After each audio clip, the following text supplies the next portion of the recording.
papalipad tayo ulit. Ayan.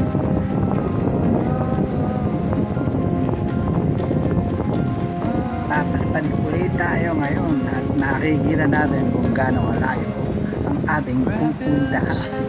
Kaya meron na tayong 121 meters distance at nakitaas tayo 43 meters height.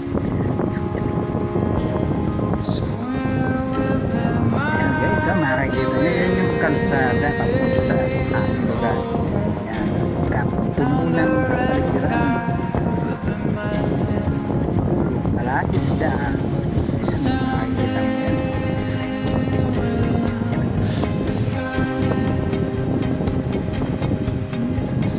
Pupuntahan natin yung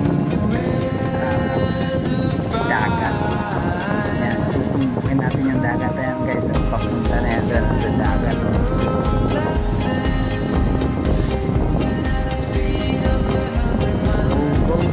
Meron tayong distance na 132 at height na 117 meters. Meron tayong height at distance 120 lumabag na.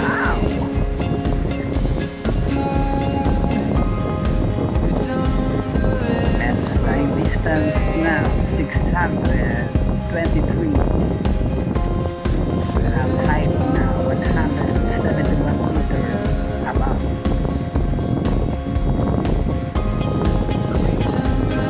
Yung guys, yung height, ibig sabihin na yung taas ng ating drone at ang distance mula dun sa pinagpalikaran at saka yung tinutumbok niya ngayon yung distance niya. Ayan, may distance tayo 781 mula sa ating pinagpalikaran.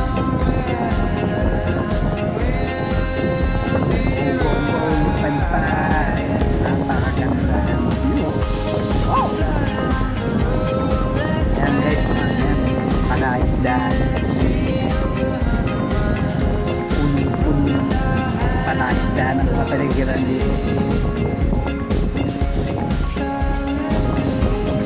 Tapos yung nakikita niyo kulay blue na yan guys, yung mga tubig ng Malaisdaan at tubig galas.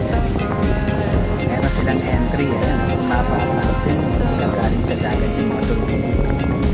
At pagka-high tide yan, papapasok sila ng mga tubig. At pag low tide naman, papalabas sila. Kaya lang Malaisdaan dito, ilang weeks ka lang nagpapalit ng tubig. At doon nila kumitsempo lang na pag baba ang tubig at mataas ang tubig sa loob ng Malaisdaan, pinapakawalan nila yan. Tapos isasara nila. At pag high tide naman sa labas at papapasukin naman nila yung lagpas na yung tubig dagat sa labas, lagpas naman sa Malaisdaan nila, papapasukin naman nila ngayon yun. Ayan, at meron na tayong distance na 1.237 meters 1.2 kilometers. Ayan, go. Ang ganda guys, ayan o, tignan nyo. At meron na siyang 1,345 meters distance at height na 371 meters ang taas.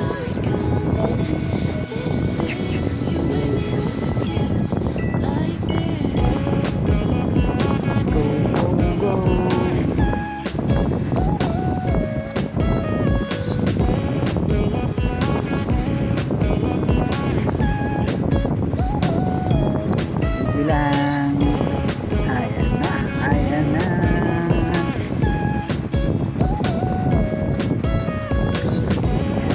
height na 404 meters ang height, taas po. Meron tayong distance na 1.620 1.6 kilometers.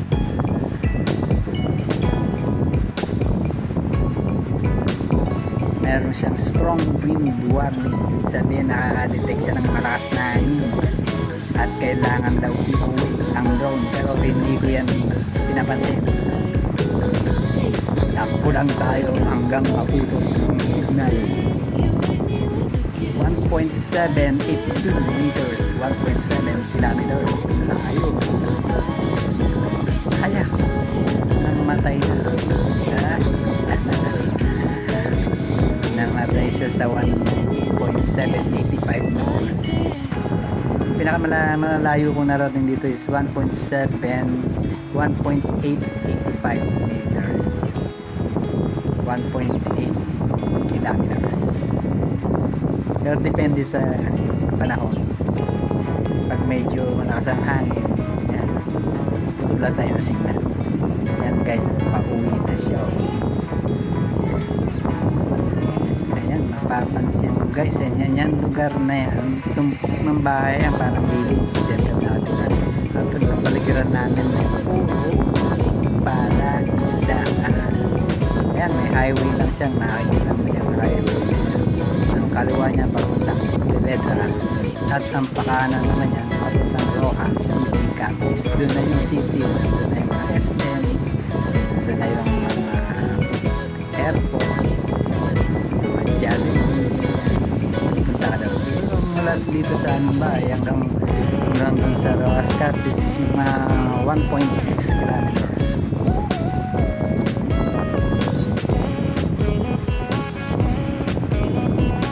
Guys, pauwi na siya, pauwi na.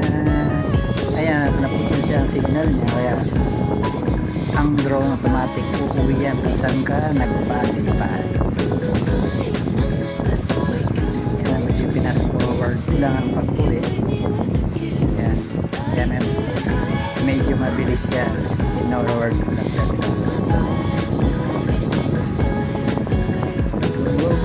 Go. Makikita nyo na dyan ang poging papalipad. Pogi yun.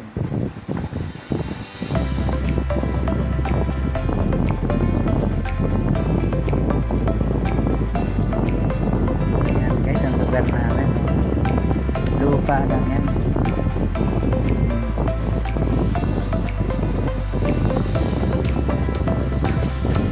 Yan ang nagpapalipad na ibang anting lote.